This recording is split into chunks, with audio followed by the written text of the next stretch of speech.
3 FM 92.7, bringing you great music from the legend Kojo Entry. We're celebrating Ghanaian artists, celebrating Ghanaian music throughout the month of March, as we count down some of our exciting events as well, including Gobe Festival. But now inviting a certain gentleman who is truly one of the most incredible parts of Ghanaian theatre, who's helped, and I think theatre has faced a revival in the last few years, which is really exciting because it truly has become an integral part of Ghanaian culture. Something we've grown up with and something we now get to see consistently on stage. And this gentleman has produced, he's acted, and created some exciting content, some of which will be aired this weekend. But it's now time to have a conversation on theatre and its future, as we focus on seeing Ghana, wearing Ghana, eating Ghana, and patronizing Ghana in March 2025. And if you go now on TV3 and I'm watching some scenes on it and I see Ghana Airways, Charlie, bringing back some memories. But in the house we have the one and only Fifi Coleman. Hi Fifi, how are you doing? I'm doing wonderful. How are you doing? I'm good. It's so good to see you. Good to be here. And it's exciting to talk about theatre. Because I love theatre. I grew up on theatre. I have acted on stage. And it's so amazing to see so many wonderful aspects of theatre being patronized so strongly by Ghanaians. Yes. What led you to theatre in the first place? Ooh. What led me to theatre? Do I even know? I have zero idea. I think I just found myself in a space somehow, because the initial ones were just the Sunday school stuff that you be doing. I never get to play Jesus, which now I know Charlie. why. Now I know why I was never Jesus. Why do you think you never got the role of Jesus? Nah. The Fifi. you were meant to play other roles, yeah? Yes. Okay, the other ones, and all of that, and then through to secondary school, and those drama groups in secondary school, and the place here and there, and then teachers training college, where you picked up. So from there, I had actually began falling in love with stage performances, writing and then directing, and also acting at the same time. For me, it was fun. It has always been fun. It was fun until the moment where someone said, well, you can do really, you're good at this. Don't you want to really look into doing this? I was like, me? Nah, I don't want to do this. But then eventually you find yourself in that space, go to school for it, and then say, why not? This is where we are. We're going to make a living out of this because we love it. And what better place to be than to do something that you love and get paid for it? Yes. I like that. Okay, so did you? Okay, so you didn't receive formal training for you. Did you go to the School of Performing Arts? Yes, I did. Oh yes, you did. Yes, okay, I did. so that's where it harnessed some part of it. Which ones did you focus on? Did you do directing or acting? I did. What a very tricky one. So it was the final year we had to choose. Okay, I had to choose, and then it was between the two that you just mentioned, and I was like, okay, listen. And even that was even upon advice from professors and lecturers. The acting, we've seen you do it so many times. And we are pretty convinced you're okay. You just need more practice. But the directing side is also where you need to. Most people want to be able to do the two. This one we have seen, but I think you should concentrate on the other side and see what you can also do from there. And I was like, okay, fine. So then we went straight for directing, and then we did directing. When did you stage your first play? First play, either as producer or director? That would be. Wait, give me a second. I'll pull it up. I'll pull it up because it's online somewhere. Yeah. And I've seen it before, and it's because it's a play that I'm bringing back this year. Okay. The very first play that. Okay. Oh wait, where are you? And do you remember who was by? Was it a Ghanaian production? Okay. It was about the egg. Well, so the title of the place, I Told You So, and I Told You So. The movie. I Told You So. Yes. Are you serious? Yes. You actually said a theater version of it? Yes, please. You're joking? Yes, it was It was all over. That was the first time that you're getting all news articles. Newspapers writing about my play. You have to bring it back. We're doing it this year. I love that. Yes. Oh, you have to cast me. No, you have to. Because I love the movie I told you so. Yes. I love it. Yes. Sat down, watched the screenplay over and over again, wrote it out in Infante. I remember wrote it out, and then I'll take it to my lecturer at the time, the late Gordon Cote. He takes it to the languages department. And it gets it properly transcribed. Yes. He says, listen, my boy just wrote this out of his whatever thinking, whatever. So he gives me some of the fancy, the months she goes to. By the time the script got back to me, it has so many red. Then you redo again. And then you redo it. He sent it back and forth because he was like, if you are going to, because it was the first time. It has to be done well. That I was actually somebody picking something from TV and bring it on stage. On stage. Wow.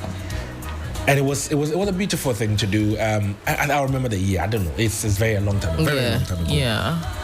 That's amazing. And that was the very first one. That was a sold out drama studio, event for days, almost like 4 days straight. And then the funny part is that was the first time somebody was using like a chief and concert part in English kind of thing all together, yes, as a final year project on stage. Like that's your final year project. I said yes. It was so funny. I remember my production conference. I was talking to them. I was like, listen, they're going to laugh at us. They're going to say we are doing the pre-production, we are doing the concert party kind of thing. But this is what I want to do. This is what I really truly believe what we can do. Yeah. So let's go for it. And it was beautiful. I love it. It was. I love it. One of my favorite things when I was in uni was actually to just go and watch drama productions at a school. Like every weekend. Yes. That's how I spend my weekend. And I'd buy some snacks and then I'd sit and I'll just enjoy it. That was literally it. I tell these ones, I say, you people, you're making life too. It was simple. When you're on campus, you go to On the Run. Yes. Or you go to the drama studio. Thank you. That's it. That was date night. That is it. That's all you did. That's date night. What are you people doing? Like, and now you have to go to fancy places.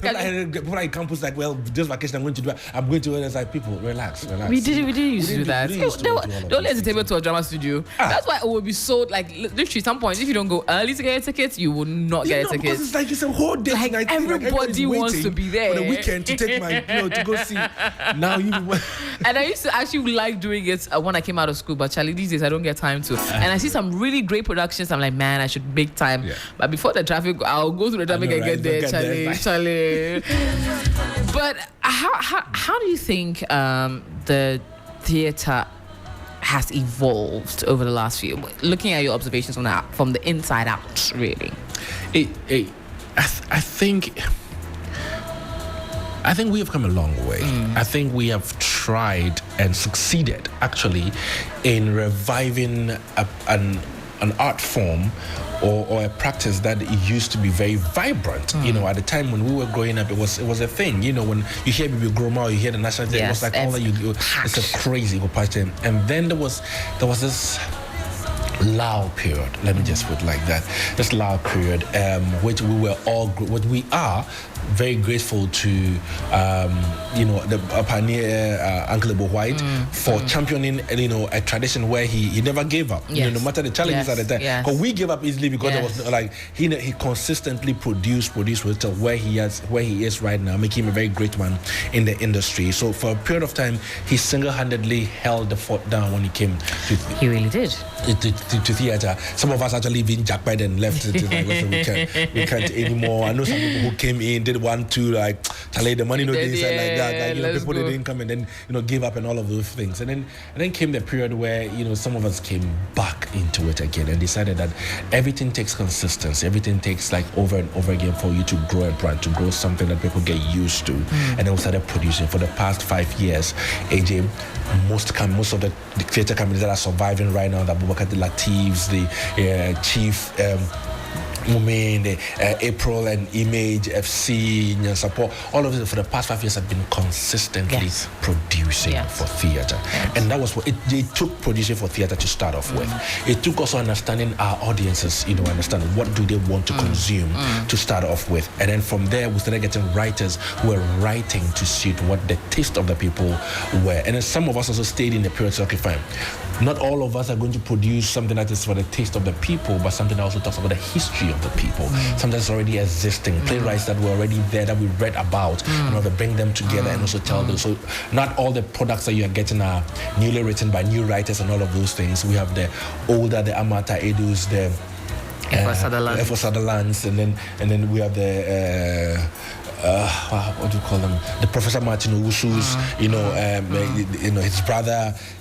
There are works out there that that people were not touching them, because of the period in which we are in now when it comes to theatre consumption. But then some of us also thought that, listen, there are some people out there too. There's some clear consumers out there who are also looking forward to things that they knew when they were growing up, plays that they have heard the titles of and everything, and brought that back. So the evolution has gone through, like consistency of using the space, having a place where, forget about the challenges, still provided a place for us to be able to stage something, opened up to newer directors to come and do work, investors who are willing to say, okay, fine, let's support these newer ones to see what they can also do, to writers, to actors that have come from all walks of life. Like everyone, you get a call from a doctor, says, I can act. Say, are you sure? Say, I'm even willing to audition. And so you have somebody come and say, oh, wow. We got people come through who were willing to give live entertainment, and then we had consumers who were willing to eat up what we're presenting, and then it's just beautiful. I like that. Now, where do you stand in terms of writing from scratch and creating a new story for stage as against reproducing past works or already written works? And where do you get the most joy when you have the stage? I think I'm caught, maybe 70% producing works of writers that already did great work. I'm there. It's part of company policy and I think we were working. Oh, really? So you made it a thing. We're going to reproduce already done work. Already done Ghanaian playwrights. Huh? Yes, strictly. So it has to be Ghanaian, it has to be written by a Ghanaian, tested and all of those things, and the producer. And then 30% is, maybe we're in this period of time, and maybe something click, a story just click, like what we're doing currently, like Women at Work. It's just a story came to my mind, wrote it up, then give it to a playwright. She took it up, just wrote it out for us to do. But primarily what we do is that I have a personal thing against we're willing to produce other people's works, but never our works. We're willing to just jump at the game and say, oh, she passed. Oh, what are the works that the person wrote? Let me just quickly look. I fell a victim to that. I was so saddened by the death of Amata Edu that I just woke up. I was like, okay, listen, this cannot happen. These people are living. We have the Professor Martin Owusu, they're all there. They have works that is out there that needs to be celebrated. So I'd go that way. I told that route that I'm going to produce Ghanaian playwrights and their works for Ghanaian consumption. That's that. And then 30% of it is something just comes up. It's a subject that is very trendy. Everybody's talking about it. Write a play about it. So in a year, technically we have 4 plays in a year. This year we're doing Ghanaian writers. We're doing Dalamo for Ghost. I like Dalamo for Ghost. Yeah, and we're doing I Told You So. Okay. As well. So that's taken out. Then we'll do Women at Work, and then we also want to do an African collaboration work. Okay. Actually. Okay. So that's something from an author or playwright across the African continent. So a collaboration between Ghana and then another country. Okay. So the actors come through. Wow. That's exciting. Yeah. Okay. Would you be bringing out more? Because I'm just realizing that there are a lot of old classic movies that would be great to see on stage. There's so many different movies, Choir Answer movies and stuff that would be fantastic to see staged on. For the love of AA, Kwanzaa has a movie like that, and it's in the works already. No. Yes. Okay. Yes. Okay. Yes. Okay. I like that. Yes. I like that a lot. Now, there's some a few changes that usually come with change of government. One of it is the new CEO and executive secretary and deputy executive secretary of the National Film Authority, who are actors themselves. Yes. Kafui Danku and James Gardner. Your views when you heard that they've been announced, and what you think a new zeal like this could work for the film industry in general. I think my first reaction was like, wait, what? I was like, wait, what? And I was like, damn, my president listened. Yeah. It was like, wait, hold up. He listened. It was like if we have been crying for this this youthful thing, energy thing, driving the the entertainment industry, driving film, and all of those is the people who actually we think are energetic enough to push their agenda of what we are trying to fight for. And he listened, somehow. I was shocked. I thought it was going to be another, whatever. I was shocked. I was like, okay, fine. And then it started, blowing up, and I was like, that's what we are talking about. Yeah. And the people that they put in, I was like, listen, these are people who before now they all joined in the complaint. Sure. When things were not going right, they were all like, okay, it's not blah, blah, blah. So it's like, now you have the mandate. Now you've been given the opportunity to make right what you complained so much about that was wrong. So uneasy now, it's your head that the crown is seated right now. I'm excited about it. I'm happy that the president listened. I'm happy that somebody's looking out for this new energy thing that's going to just breeze through. There's this energy that comes from these younger ones that are crazy. Yeah, true. Crazy, true. Innovative. They think, a little bit outside what the usual norms are. But if it gets the work done, if it gets our industry where we want it to go, if it helps pass the policies that allows investors to come in and not feel like they're going to lose money, if it gets investors to build us more theaters, if it gets producers to produce more works under one agenda, which I keep talking about, we need to be very conscious about something. We need to have a very determined and intentional purpose to drive the Ghana agenda. I like that. What are the major changes you're looking forward to seeing in the film industry? First of all, I think the unionization is a key thing for me.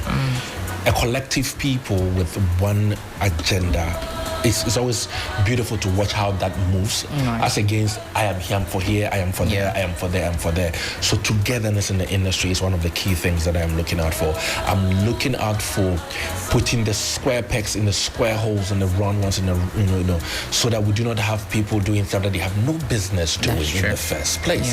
I'm looking for setting up the infrastructures that producers are crying for to be able to put their money into the industry. The cheapest one they will tell you is that if I finish television, when the movie is done, how do I make my money back? Yeah. Let's figure out all the ways that people are making money back after producing a movie and put steps in place for that to happen. And once we're able to make that happen, we should be heading in the right direction. There are foreign investors that are crying to want to come into the country to come and work. How do we make it comfortable for them? So the policies that have already been talking about, how do we make it? Is it tax incentives? Is it what are we doing for? Okay, if you're going to come and shoot in our country, then you're allowed to use 40% of your cast. They have to come from Ghana.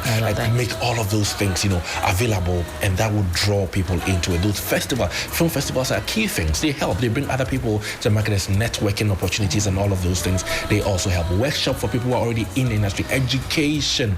Our directors still keep learning, keep finding out new ways of doing stuff.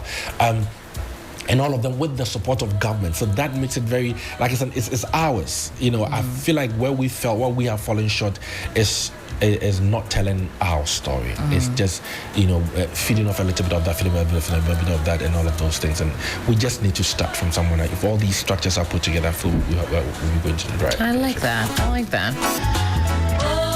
Now, women at work. Women are always at work. So what is women at work really? Women at work.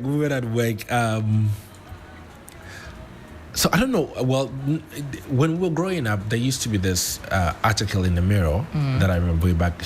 That was always, this column in the Mirror by Obaya, and it says Obaya advises you. And as young as I was, that was the first page I'll go to first, because people just write out what they're going through. And this woman seems to be the universal, like she had the answer for everything that David was going through. And I was like, how does one person know how to fix everyone's troubles for them? You know what I'm saying? And everyone say, dear Obaya, please help me. My best friend for 2 years is now that, all of those things. My daughter, calm down. They should have a whole big thing. So it's been a thing on my mind for a very long time. And then I thought about this. I was like, okay, listen. This woman has all the ideas in that. And there's also idea of when women are together, what do they talk about? Right. When did we get to the point where we say they gossip? Like, what is gossiping in the first place? And so, okay, if they're not talking about anybody just about themselves, they cannot gossip about themselves. That means they are working towards themselves, for themselves, by themselves. Created a play around a woman who's supposed to have like advice for everyone, whatever issue that they're going through. So once every year, she organizes a retreat, and these women come to the house. They come to the house, and everyone's okay. So that's what you are going through, but I think you've solved it this way. Blah blah blah. Blah. This time around, they came. The woman was not home. She had traveled, and so the women are just there waiting for her to come for the retreat to start. So these 8 women are just, living in her house, going up and down their duties, and then, one thing triggers another, so they start talking about their problems even before that they comes in. So they start jabbing at you, like listening to the, wait, is it what your sister sitting by? Wait, are you for sure if it were me? Blah, blah, blah, blah, blah, blah, blah, blah, like that. So they start talking about their own issues, and interestingly, they find solutions for themselves by just discussing it among themselves without even the arrival of the counselor. So by the time the counselor gets there, they are gone. Wow. Because they have already found solutions by themselves as they talked their problems through. And that is all what it's about. Individual problems that that will be said later. But yes, that's all the place. I like that. So an agony aunt where everyone shares their story and we all find. And we judge you too. That's the point. Someone said, did you make a mistake? I said, no, we didn't make a mistake. It's we listen and we don't. I said, no. We listen, we judge. We're judging you. We're judging you. You're this. Story. You can't say, and you didn't do that. I know. So people say, when did we start to become cowards? You just told us the most ridiculous story ever. You said we should keep quiet and just walk away. It's like, no, nothing happened. No, something happened. No. We're gonna judge you. We judge you. And I love it because it's in time for International Women's Day as well. Yes. Which is exciting to know. Yes. So, when is it happening? It's happening on the 8th and the 9th of March, which is just a Saturday and Sunday coming up, 7 p.m. at the National Theatre. I love that. Yes. Now, how much is it? 150 Ghana cedis only. Ojai. Yeah. Oh, stop. I know. You can't tell me this story. I know. I think it's funny because I was like, wait. I even have my own co-producers calling and say, Fifi, why you want to spread the market? Otherwise, I said, everyone is telling 200. Why are you charging 150? Like, why? This is my last 150. Let me just do my last 150. I know 150. I said, this is my last 150. I promise you. I said, okay, fine. Okay, just do it. Because really? Yeah, I know. This is my last 150. Okay, so it's 2 showings a day? No, 1 single showing. Yeah, just 7 p.m. That's it. Really? Yep. What if we come overflowed and we say you have to do another 10 p.m. viewing? We will do it. Okay. All right. Yes. So 7 p.m. Yes. You must be there at 7 at 7. 7 is not 7:30. 7 is not 7:15. 7 is 7. Curtains up at 7. You don't want to miss any part of the story. There's no rewind. You have to catch it all in 3D. I know. On stage.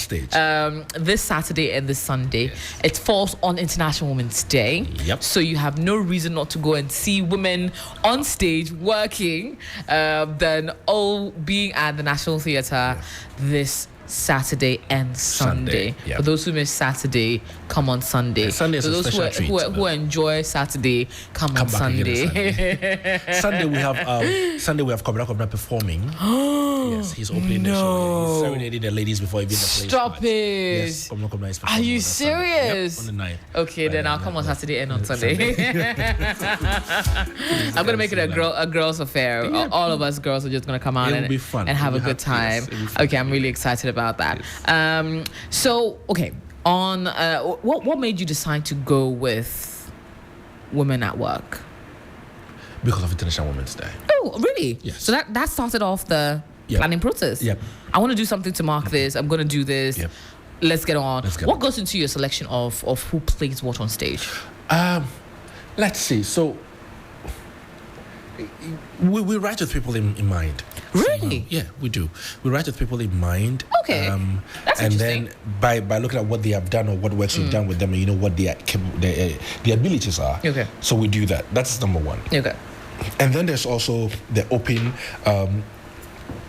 the open system where audition has to, because there's always, because honestly, I want to be known for like I unearthed that talent. Yeah. Like, I brought that person on stage first. Like I really like that whole thing about this. I said there's not going to be a thing that I'm doing that we don't have somebody like, oh wait, who I got my first break on a Fifi come on stage like that. So there's always that. I always make room for that as well. This being there was an issue with it. It's a matured woman's play. Ooh, plus 18. Plus 18. So don't bring the kids. That's the point. So I wasn't going to, like, I have to inform my casting. Like, I cannot bring some small girl and she started telling adults that, don't make your husband do this. You need people that are worth their salt that can be able to do that. Much. Yeah. Yes. So that also went into who do you bring in for this particular, player as well. Okay. And yes, and it's about motherhood. So who do you bring in? Like, because some of my cats, they have kids, they're 3 and 1. So when you're speaking about it, it comes from a place, people who've had their heart broken, they come from a place. Yes, you understand. Okay, I'm excited. So this Saturday, this Sunday, Woman at Work, it's an all-encompassing play plus 18 only. So leave the kids at home. You can the men come though? Oh wait, this time around, that's what we say. So this time around, men can come. Men can't. Yes. So if they sneak in, they can. If they wear a wig. No, they have to come on because there was a whole debate with the women. Said we want to tell the story to our fellow. We get it, but we are talking about the men. They need to understand how we feel when they do what the things. So when you're bashing them, it's good. It's good. Right, so right. They're right. So the men can come, but they can come. They have to come in and keep quiet. Yes. If you don't know if it's a fight there, if you don't know, you pass a comment and it comes out. Your intrusive thoughts somehow. Your intrusive thoughts somehow comes out. Thoughts, man. You're in trouble. Has a way of it. All right. So, getting into some questions coming in on our socials, and you can send us a message in via WhatsApp as well, 0532 300 927. Watching you live from United States of Abokobi. I like that. Does Fifi enjoy acting more than directing, or he enjoys both at the same level? Where's the sweet spot for you?